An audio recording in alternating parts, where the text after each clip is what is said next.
वालेकुम।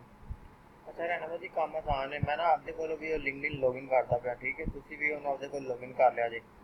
ਇਹਦੇ 'ਚ ਆਪਾਂ ਕੀ ਕਰਨਾ, ਰੋਜ਼ਾਨਾ ਦੇ ਨਾ ਕਲਾਇੰਟ ਨੂੰ 1000 ਕਨੈਕਸ਼ਨ ਚਾਹੀਦੇ ਨੇ। ਉਹਨੂੰ ਕਿੰਨੇ ਨੇ ਇਹ ਨਹੀਂ ਆਪਾਂ ਨੂੰ ਪਤਾ।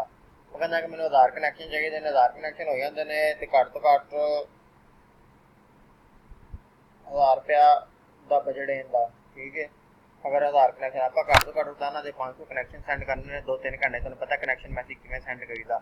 ਮੈਸੇਜ ਮੈਂ ਤੁਹਾਨੂੰ ਸੈਂਡ ਕਰ ਦਿਆਂਗਾ ਜਿਹੜਾ ਕਨੈਕਸ਼ਨ ਮੈਸੇਜ, ਠੀਕ ਹੈ, ਸਾਰੀ ਡਿਟੇਲ।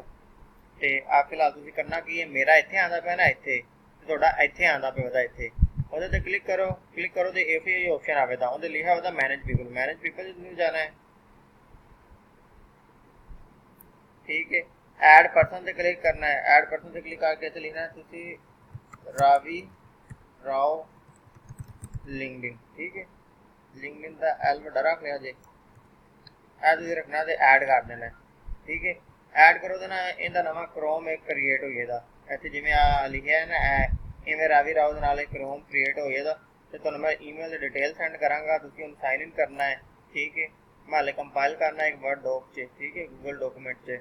ਤੇ ਤੁਹਾਨੂੰ ਫਿਰ ਮੈਂ ਸੈਂਡ ਕਰ ਦਿਆਂਗਾ। ਹਾਲੇ ਉਹ ਕਲਾਇੰਟ ਆਨਲਾਈਨ ਹੀ ਦਾ, ਤੇ ਜਦੋਂ ਆਨਲਾਈਨ ਆਉਂਦਾ ਹੈ ਨਾ ਤੇ ਉਦੋਂ ਫਿਰ ਉਹਦੇ ਨਾਲ ਉਹਦੇ ਕੋਲ ਡਿਟੇਲ ਲਾਂਗਾ। ਤੇ ਇਹਦਾ 15 ਦਿਨਾਂ ਟਾਈਮ ਆਪਣੇ ਕੋਲ। ਕਹਿੰਦੇ ਜੀ ਤੁਸੀਂ ਰੋਜ਼ਾਨਾ ਬਗੈਰ ਮੇਰੇ ਪੁੱਛਣ ਤੋਂ ਰੋਜ਼ਾਨਾ ਮੈਸੇਜ ਸੈਂਡ ਕਰਨੇ ਨੇ। ਆਪਾਂ ਨੂੰ ਨਾ 1000 ਕਨੈਕਸ਼ਨ ਚਾਹੀਦੇ ਨੇ, ਠੀਕ ਹੈ।